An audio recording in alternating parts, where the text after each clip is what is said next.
घटक आहे पहा, तो आहे आधारपूरक. तर क्रियेला पूर्णता येण्यासाठी आवश्यक असणाऱ्या शब्दाला आधारपूरक असं म्हणतात. आणि ओळखायचं कसं ते आपल्याला कळलं पाहिजे. मित्रांनो, वाक्यातील जो स्थलदर्शक शब्द असतो, स्थलदर्शक म्हणजे ठिकाण दर्शवणारा, स्थलदर्शक शब्द हाच आधारपूरक असतो. मग स्थलदर्शक शब्द शोधण्यासाठी आपण क्रियापदाला एक प्रश्न विचारतो. मग वाक्यातलं जर तुम्हाला आधारपूरक ओळखायचं असेल तर क्रियापदाला कोठेने प्रश्न विचारा. तो मुंबईला गेला या वाक्यातील आधारपूरक कोणते? मुंबईला. कोठे गेला ना?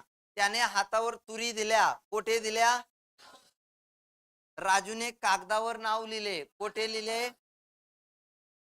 नदी समुद्राला मिळते, कोठे मिळते? समुद्राला. तो शाळेत जातो, कोठे जातो? शाळेत. लोक रस्त्यावर उतरले, कोठे उतरले? रस्त्यावर. समजले? म्हणजे कोठेचं जे उत्तर